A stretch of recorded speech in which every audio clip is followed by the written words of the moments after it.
Can I welcome you once again to these studies that we are sharing in the book known as the Gospel, or the Good News, written by Mark. Mark, as we now know, was a man known to Jesus and a close confidant to many of his friends. And his book is a record of their experiences of Jesus, the things that he said and the things that he did. Experiences that Mark is persuaded reveal that Jesus was God incarnate, the long-promised deliverer of the world from its alienation from God. And so against that background we come to chapter 10, verses 1 to 12, where Mark records, Jesus then left that place and went into the region of Judea across the Jordan. Again, crowds of people came to him, and as was his custom, he taught them. Some Pharisees came and tested him by asking, "Is it lawful for a man to divorce his wife?" "What did Moses command you?" Jesus replied. They said, "Moses permitted a man to write a certificate of divorce and send her away." "It was because your hearts were hard that Moses wrote you this law," Jesus replied. "But at the beginning of creation, God made them male and female. For this reason, a man will leave his father and mother and be united to his wife, and the two will become one flesh. So they are no longer two, but one. Therefore, what God has joined together, let no one separate." When they were in the house again, the disciples asked Jesus about this. He answered, "Anyone who divorces his wife and marries another woman commits adultery against her. And if she divorces her husband and marries another, she commits adultery." Now, up to this point in Jesus' ministry, he's been mainly based in Galilee. Most recently, as we've seen, he has also been largely engaged in teaching his disciples and has sought opportunity to spend time with them alone. However, with this passage, a new stage in Jesus' life commences. He begins to locate his ministry in Jerusalem and the surrounding areas. The fact that he crossed to the east bank of the Jordan here may be related to the fact that Jesus had already made enemies through what he was saying and doing. Travelling down the east bank may have offered less security concerns. But the east bank was also probably the location where John the Baptist had undertaken his preaching and where crowds had flocked to listen to him. And the crowds now flock to Jesus too, accompanied by some of the religious mind police of the day, the Pharisees. In fact, despite the fact that Jesus had up to this point concentrated his activities at some distance from the religious centre of the Jews, he'd already done enough to make the religious authorities his sworn enemies. So they do not fail to use this opportunity offered by his reappearance to try and catch him out and reduce his popularity with the crowds. In virtually every culture and time, there are issues that are deeply divisive. In such a situation, it's virtually impossible to please everyone when expressing one's own opinion, and very, very, very easy to make sworn enemies. A cunningly devised question can therefore make enemies of former friends and divide them from one another. In such situations, it's quite easy to divide and rule.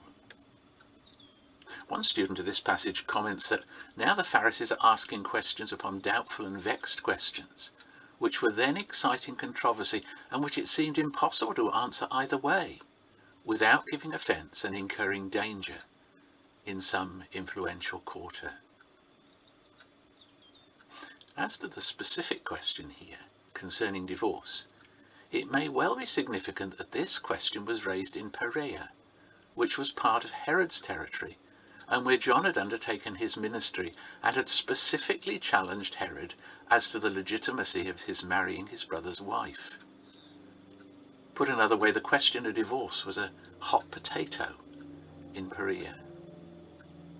And so to the question. And first we need to ask ourselves exactly what the question was. It might seem to be one as to whether divorce was ever allowable. However, and this is clearer in Matthew's summary of this event, you might For example, consult Matthew chapter 19, verses 1 to 12. In fact, the issue was not so much, the issue was the grounds for divorce. Granted then, divorce sometimes occurs. What are the legitimate grounds for it taking place? This was in fact an issue over which the religious leaders themselves differed. One of the greatest religious leaders of the time, a man by the name of Hillel, said a man could divorce his wife simply on the ground that he found a more attractive alternative. However, another teacher, Shammai, argued that only adultery was a legitimate ground for divorce. So the Pharisees who sided with Shammai took what we have called a contemporary hot potato, not only in Perea but among the Jewish community itself. The question had all the marks of being what we call a catch-22, to answer either way, and Jesus would be in trouble. But Jesus replies by asking a question of his own, by appealing to the law and the testimony.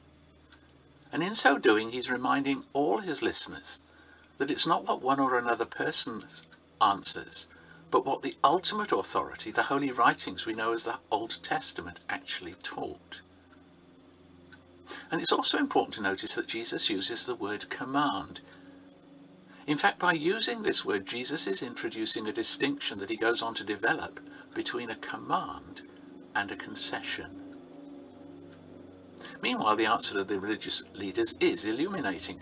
They appeal to Deuteronomy chapter 24, verses 1 to 4, where divorce is permitted, but where the interpretation of the permission was, as we have already seen, contested. However, the choice of text also indicates that they were in fact more interested in the concession than in God's original purpose or command. Jesus' reply comes in several stages. First of all, he does not deny the fact that Moses, who spoke the words in Deuteronomy, allowed divorce.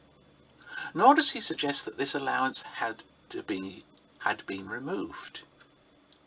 He also makes no attempt to mediate between Hillel or Shammai's interpretation of the grounds of divorce, as implied in Moses' words.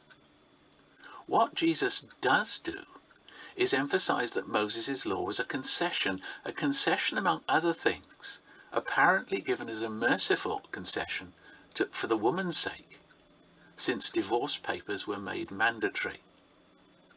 A man couldn't simply dispose of his wife. However, Jesus appeals to another scripture, specifically to Genesis 2:24 and its associated text, Genesis chapter 1 verse 27. By doing this, Jesus contrasts his questioner's emphasis on the concession with an emphasis upon the ideal or principle, the command.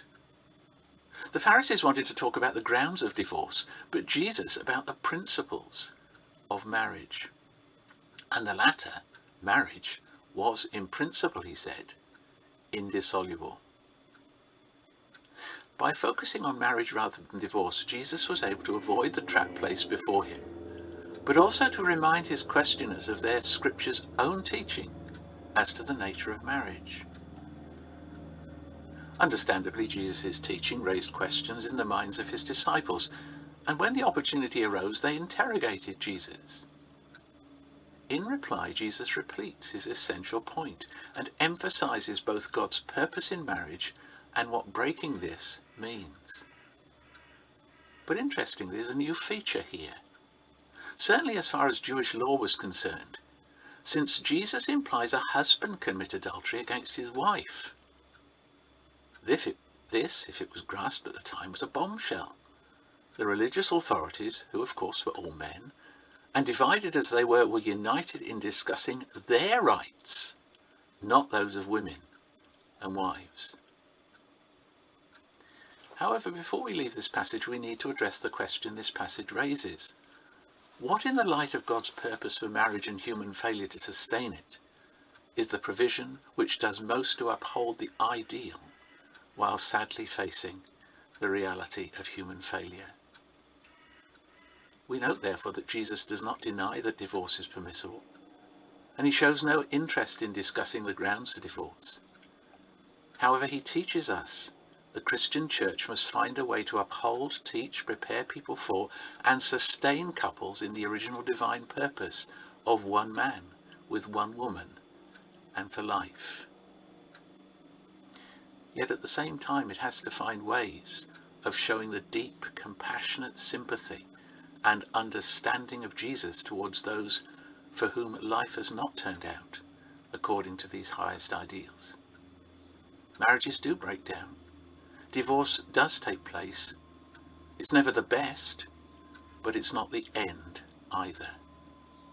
Jesus' teaching suggests that while committed to the high ideals of marriage, he knows that the ideal is not always met, and he's anxious to ensure that failures are met with compassion and grace. After all, he is the compassionate God of second chances.